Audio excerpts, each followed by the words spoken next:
Hey everybody, welcome back to Northernlion Plays the Binding of Isaac AFTERBIRTH Plus. We had some funky runs. Marky Mark and the funky runs. There's gotta be, I mean, the classic Isaac related reference would be the Marky Mark, because it's the Mark, and the funky runs. Anyway, ZLPT, NJNM. Always be afraid, ABA, of a seed with no numbers. The numbers control the power, the letters control the Zane. We've said it many times. I gotta ask. First off, it's the best low-res apple you could do. Looks like something from Kirby's Dream Land. Secondarily, why, when we eat an apple, does our face become bloody? As soon as I said it, I realized the answer to my question is because the apple had a razor blade in it. But you know what? Bloody face would probably be the best conceivable outcome from that situation. Do they still, like, feel free to answer this question if you're like 5 to 10 years younger than me. So if you're in that like 24 to 18, 19 range. Anyone younger or older than that, frig off, okay? If I want your opinion, I'll ask for it. If you didn't happen to be born between the arbitrary date range that I just specified, why don't you just mind your own friggin' business, okay?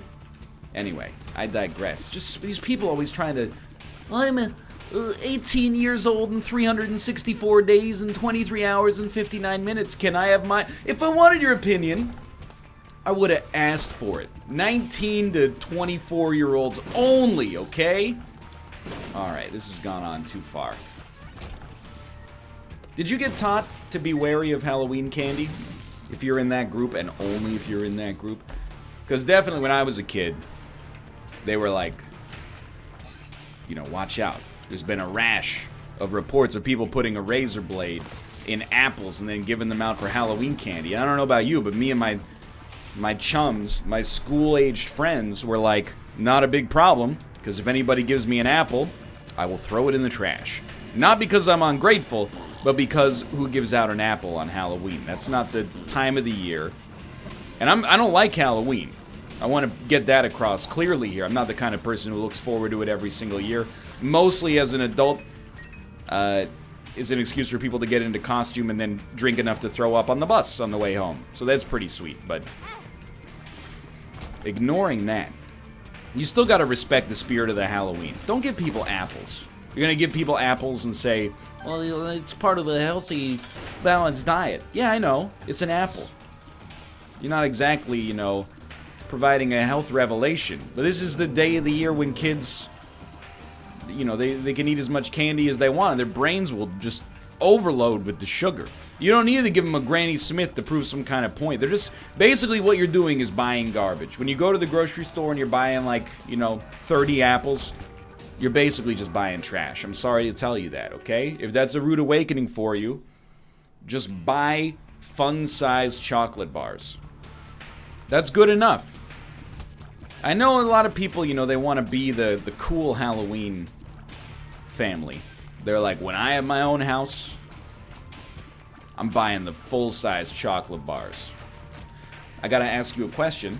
Why are you trying so hard to impress a bunch of 5 to 13-year-olds you're never gonna meet in your life that have never done anything for you? I'm happy. I mean, we live in an apartment building, so we never have people come to the door for trick-or-treating. But if we lived in a house, you know, people knock on the door, they say trick-or-treat. I'll give them a fun-sized chocolate bar. It's Halloween. I'm not, you know, a monster. Although that would be the day that it's most appropriate. But, you know, I don't need to be sending out the full-size chocolate bars. We live in a city with, like, an incredible homeless problem. I can't be giving full-size chocolate bars to, like, plastic surgeons' kids. You know, they can get the fun-size crunchy and then give a little bit of money to the Ronald McDonald House or something like that, you know? That's my 2 cents on the issue. Regardless. I used to live in, like, the country. Capital C, the country. And, we had, like, a street, probably 20 or 30 houses total on the street. That was my Halloween route when I was a kid. And I can still remember, like, what you were likely to get at almost every house. Because there was, like, our next-door neighbors almost always gave you a homemade popcorn ball.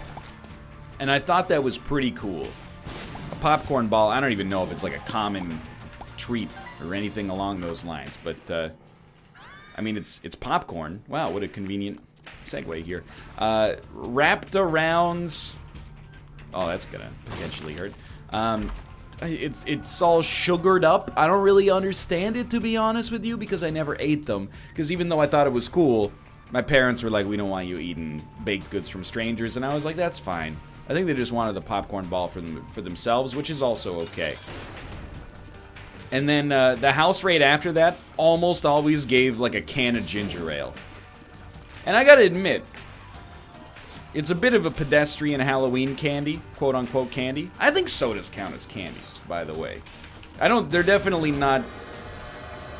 They're close to candy. They're in the same genre as candy. It's a sweet drink that should be a treat, but because, and I'm not railing on it necessarily, it's like normalized by society. It's like if somebody gave you a cup of coffee. You know what I want to do? If I wanted to be the cool house on Halloween, I'd start, like, having some espresso. And then when the parents, you know, brought their kids up and the kids are like, trick or treat, I'd be like, here's a fun-sized chocolate bar. And hey, you've been walking around with your kid or driving around in your, you know, Lexus SUV for the last 45 minutes. How do you like a shot of espresso? That would make you a lot of adult-aged friends who are probably professional. Because professionals drink espresso. It's just the rule. This ain't an Americano. This is a caffeinated drink for the hardworking person who values their time. I'm gonna take back Halloween.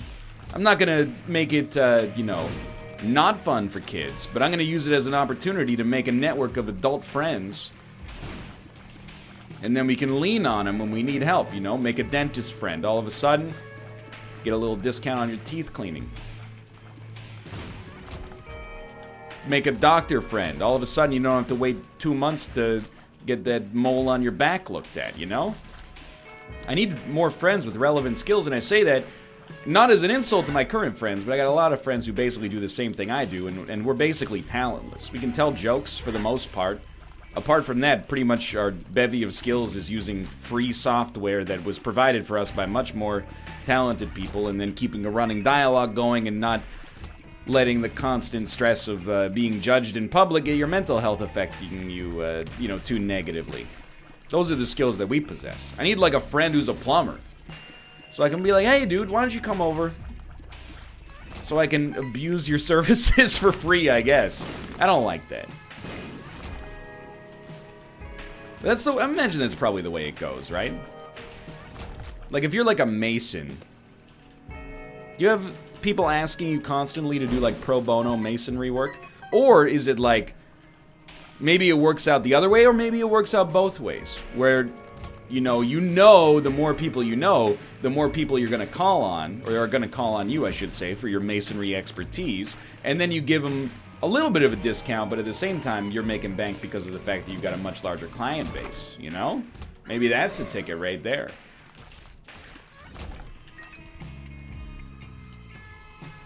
That's the real... I feel like that's, like, true wealth.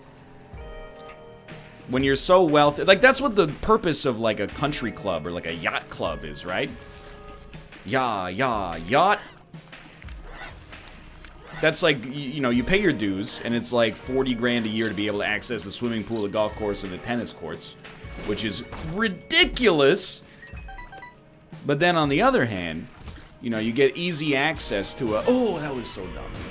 A network of professionals, so you could be like, check it out. I got this website. It allows you to find poutine no matter where you are in the world. Even if no restaurant exists, apparently. I don't know, we haven't really worked out the kinks yet, but at the same time, it's gonna be huge. And then all of a sudden, Jeff Bezos is there, and you say, yo, Jeffrey, you and Linda still coming over next week? For canasta? And he says, who's this guy? Private security, please take him out. And I say, I'm on your website. I'm a Twitch partner. I'm a Twitch partner.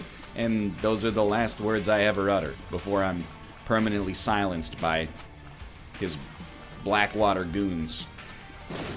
That was a very convenient bomb.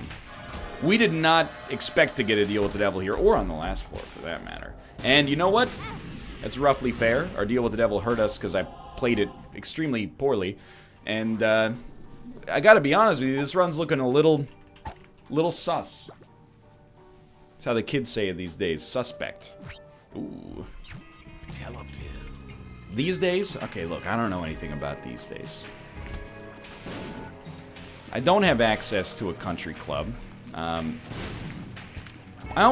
feel like there needs to be like a country club that's like a starter country club, because I don't know how to golf. First off, I'm not really in the market to pay 40 grand a year just to have access to a couple of public amenities that are on, you know, crown-owned land, but I digress. But also, if I went to a country club now, first off, I'd have to lie about my job. I'd have to do like the nebulous thing. I'd be like, I'm a business owner. I'm an entrepreneur. And then when the people I talked to got home, they would be like, hey, did you meet that drug dealer today? He was really nice. A little cagey about his occupation, but hey, I guess it's to be expected. But then, if we ever got out on the golf course, I can't, like, I mean, I've golfed 4 or 5 times in my life. Horrible at it. As I think, you know, if you've never golfed, you might look at it on TV and think that it's very easy. It actually is fairly difficult. You know, I played baseball for like, oh my god, 8 or 9 years growing up.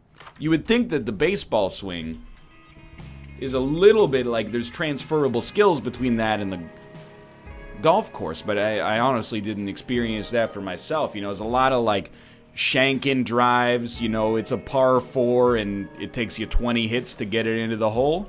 Putting is like, that's why mini golf is a good, oh, that's pretty sick.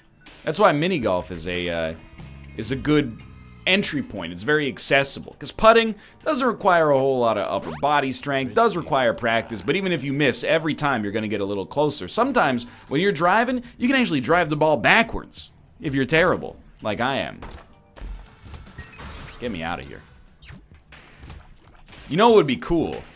There needs to be like a YouTube country club for people, you know, such as myself, who lucked into this side of the industry back in like 2012 before anybody knew what it was. AKA the OG. And it would be like skee ball, air hockey, foosball, and an arcade. No, dare I say it, a barcade. That would be sick. How much is entry? $45. Lifetime membership. How are we gonna make money? Look, what do I look like? Some kind of entrepreneur? I'll leave that up to the drug dealers to figure out. This run is spotty as heck, man. Like, we haven't really improved it too much from where we started. Now that helps a lot. 2020 admittedly is a pretty big get. We got eyeball tiers, which I'm 50-50 on until they get really strong. And then we've got, you know, cube of meat, which is a great item pretty much no matter what, mostly for offensive purposes.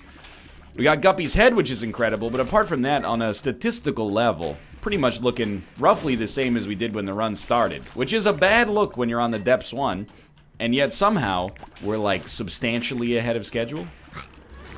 Our trinket is also doing work, and that's a double-edged sword, because, you know, if you got a middling trinket and it's showing up on the score sheet, is that good or bad? Well, I mean, I guess it's good that we've got it, but it's bad that we're noticing it. You know, in most circumstances where your run is strong, we wouldn't be giving it the time of day. Now, what do we have? Well, we have bomb synergies. We have money. We have the ability... Okay, that's pretty solid. We have the ability to teleport out of our boss rush, which, weirdly enough, we're probably absolutely going to make it to, but...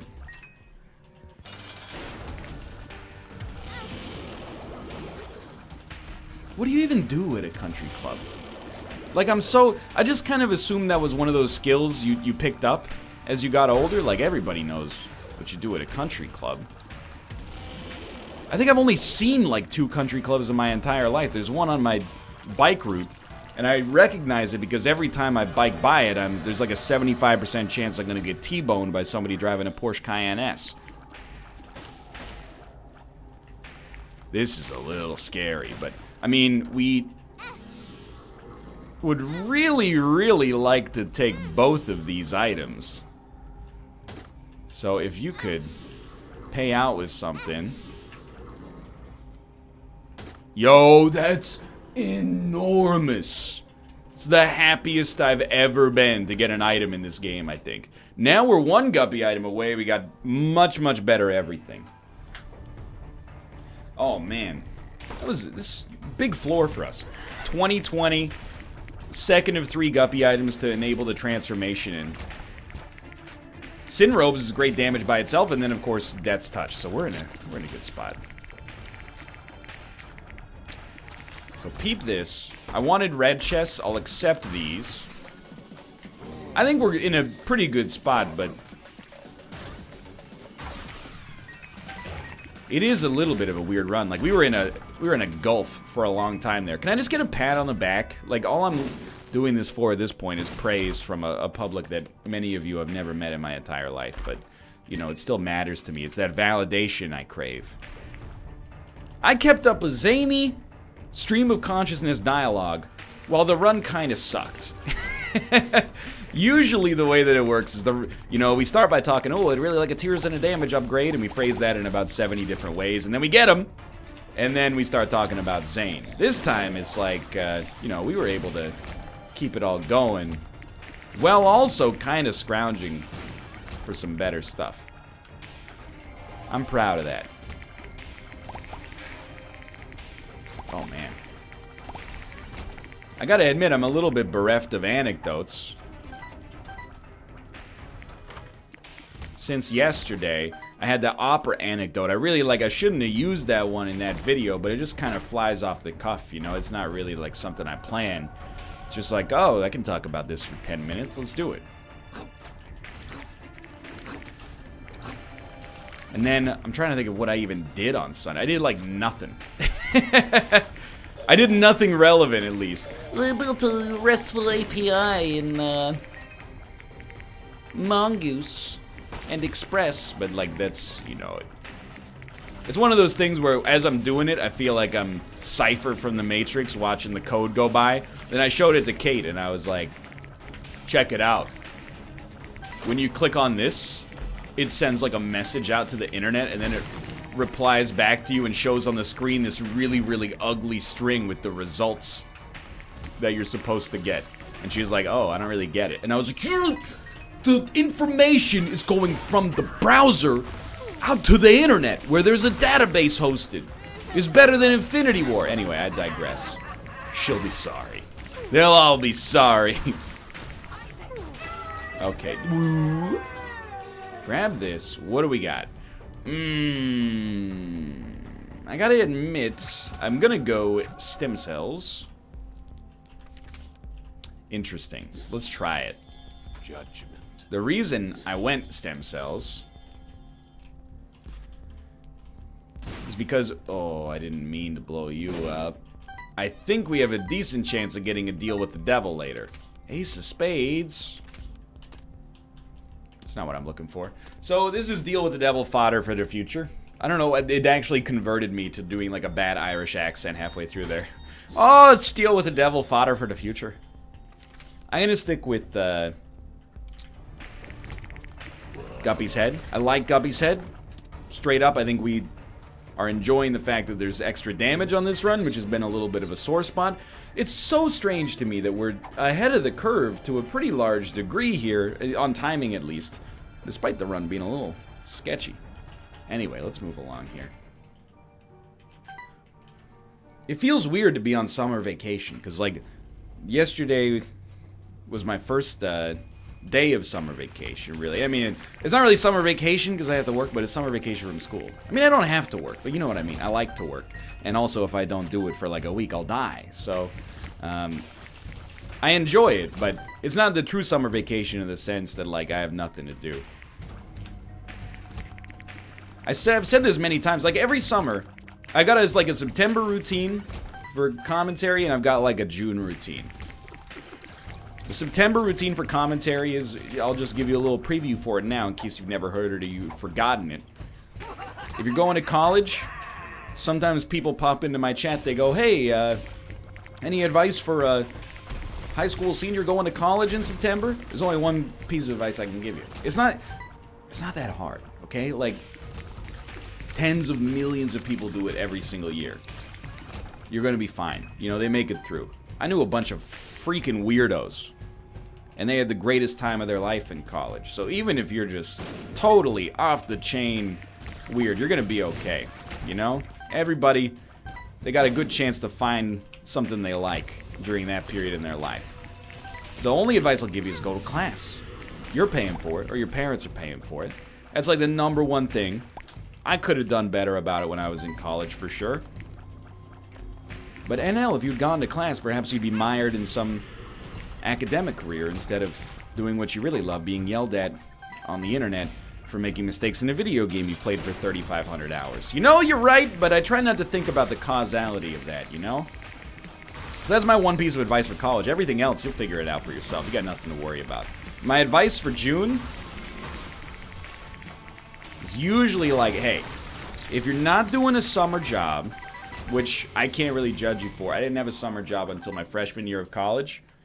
And the longer you can milk that, I was very lucky to not have to do that, by the way, and I recognize that, but the longer you can milk that, the better. But you got like 2 or 3 months off, right? Take the opportunity. Maybe there's something you've always been interested in learning. There's a hobby you've been considering. This is your time, you know, you got a couple of months. It's never been easier to teach yourself something. I'm not necessarily saying it has to be like programming, you know, teach yourself carpentry. It's kind of a weird skill for a 17, 18-year-old to learn. You know, your parents come home from work and you're just in the garage planing some lumber, but hey, dude, more power to you. I'm sure at first they'd be like, that's bizarre. And then like a month later, they'd be like, sick birdhouse, dude. And you'd be like, why are you calling me dude, Mom? And she'd be like, I'm hip. And you'd be like, not sure about that one, Mom. But you know, I would kill for that amount of time. It's basically like, and I'm not saying all the kids these days don't appreciate it, because we didn't appreciate it either. But, and we gotta peep this. I hate to do it. We don't have to peep it yet. Let's get our deal with the devil first, potentially, and then we'll go to the curse room if we need to. I want that guppy deal. The concept of having like 3 months to do nothing, or 2.5 months to do nothing, is crazy to me. As an adult, if someone my age came to me and I was like, well, you know, I haven't seen you since March, what have you been doing? And they were like, just kind of vegging out. Like, for 3 months? Are you alright? Like, you got stuff to do. You know, that was tax season. Did you pay your taxes? Did you go to work? Did you eat vegetables at least? Like, it just feels like it's a dereliction of duty, but as a young adult or a teenager, you got the chance, okay? But I think back to, you know, what I was doing on my summer vacations. Basically playing, like, Madden until I was bored, and then playing more Madden. And that's, like, I could have done better things with my time. I'm just throwing that out there, okay? And you could too. If that's what you want to do, it's not valueless. You know, there's some value in relaxation and doing nothing, but it's also an ample opportunity to make a little bit of progress, you know? I'm not obsessed with the rat race. I get rattled sometimes because on the show, I'm painted as this, like, workaholic. And I do work too much. I'll level with you there. This kind of, you know, I'm painted as this character that's obsessed with the rat race. And it's like, oh, if you ever take a minute off from doing something productive, you're a failure of an adult. I think it's really, and I'm going to put my co-hosts on blast here, is that I'm still in, like, the rat race. And my co-hosts have opted out so hard that they're like, what's the rat race? You know? And that's fine if they want to live their lives that way. Quietly, I can be judgmental. Openly, I'm very supportive. And that's the important thing. Maybe not. Maybe it's quietly supportive would also be good. But, you know, I am who I am.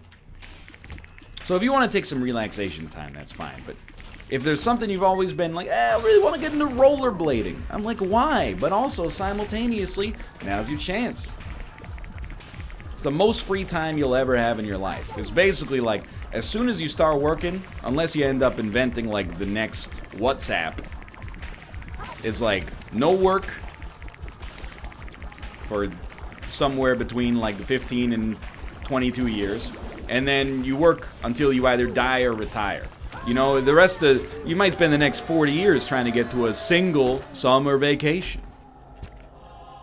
I don't even want it. This is just trash. Get me out of here. I'm going straight to the cathedral. This run is, I'm ready to kiss it goodbye. So enjoy your summer vacation.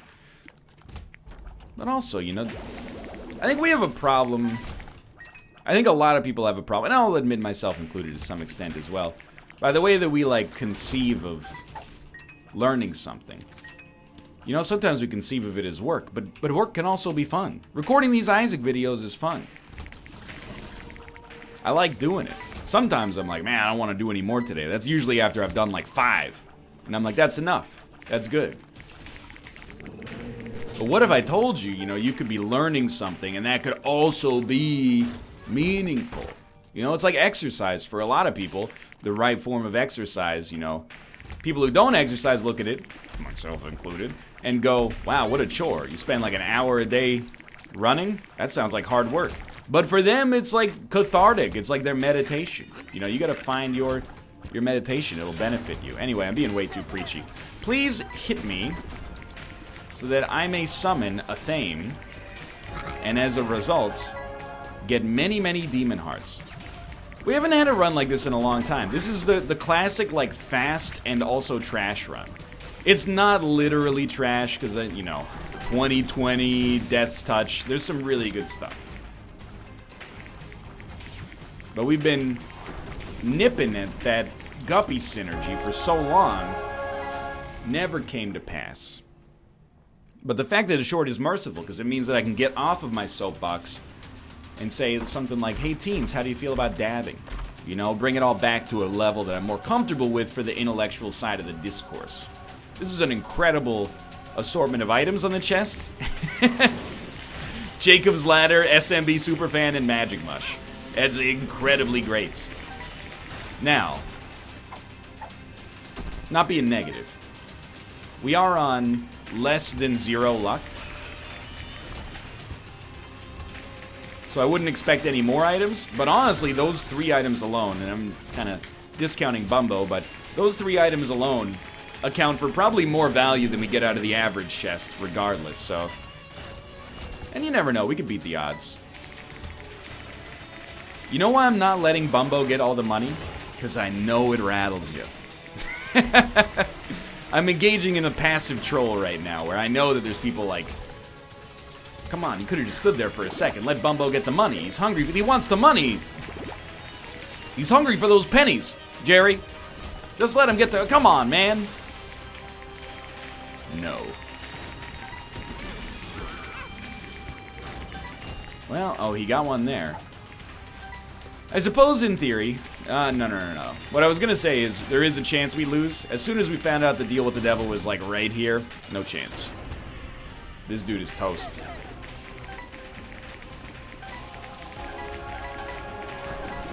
Easy money. Could do the Void. This is a decent run, but the Void stinks and I hate it. So hey, thanks for watching. Hope you enjoyed the episode. If you did, click the like button. Helps out a great deal. Of course, subscribe if you want to see more in the future. For now, thanks for watching, and I will see you next time.